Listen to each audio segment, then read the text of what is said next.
gente tende a caminhar para uma sociedade onde essas paixões políticas tendem a superar a razão, a superar o diálogo, e a gente cria... a gente vê em vários momentos esse ódio extremado que vai sendo conduzido por essas paixões. O senhor acha que isso tende a aumentar na sociedade brasileira? Não, então eu diria o seguinte: primeiro, eu não concordo muito com esse discurso do ódio. Sabe? Eu acho que essa tentativa de psicologizar o campo da política é uma coisa muito ruim. Quer dizer, até porque o ódio, ele é sempre do outro, né? É sempre a maneira que a gente tem de descrever a posição do outro como irracional. Porque ele tem ódio, então ele não tem mais razão. Então, não tendo razão, não tem mais por que dialogar, certo? Agora, eu insistiria no seguinte: política nunca foi uma questão de diálogo. Esse é um erro brutal. Não existe diálogo em política, nunca existiu, nunca vai existir. E não é porque política é uma coisa irracional, certo? E nem porque ela é baseada por paixões irracionais. Não, a paixão não é irracional. Não sei quem saiu com uma ideia dessa natureza. Existe uma racionalidade nas paixões. Elas expressam adesões a formas de vida que são distintas. Entendeu? Quer dizer, nós temos de fato paixões na política, e é bom que isso realmente exista. Por quê? Porque você tem visões, formas de vida que você procura realizar que são completamente diferentes. E elas passam por um patos, né? Elas passam por uma espécie de paixão. Ou seja, essa ideia de que a política tem feito o diálogo, isso é pueril. Isso é pueril. Parte-se do pressuposto que, assim, nós temos diferenças, entendeu? E só que você, na verdade, você tem ideias diferentes da minha.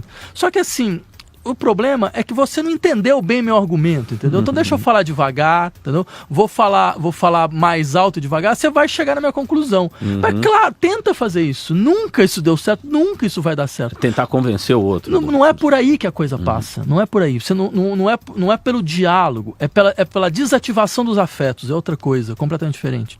Você tem afetos que mobilizam, certo? Posições. O que você pode fazer é desativar certos afetos.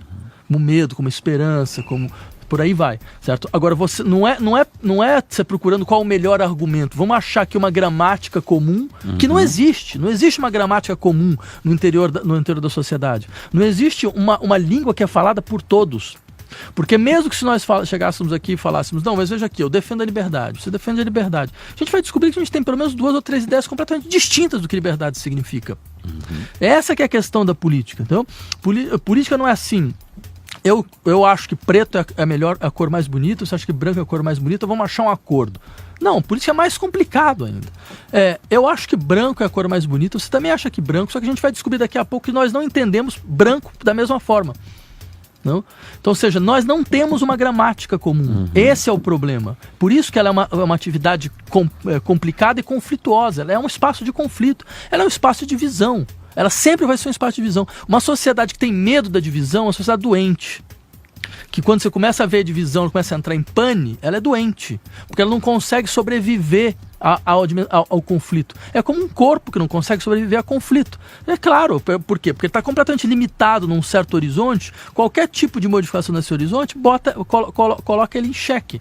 Então a questão fundamental não é que nós temos muito conflito, nós temos agora muita divisão. Não, a gente tem divisão é muito pouca. Agora que a gente começa a ter alguma divisão. Sim, agora que a gente começa a ter alguma coisa efetiva no sentido político, de falar, não, agora eu estou entendendo que nós, de fato, temos posições muito distintas. Agora sim, algo pode acontecer. E o que o senhor acha que pode acontecer? Não, agora pode acontecer de fato. A pior coisa que existe numa sociedade é uma reconciliação extorquida. Entendeu?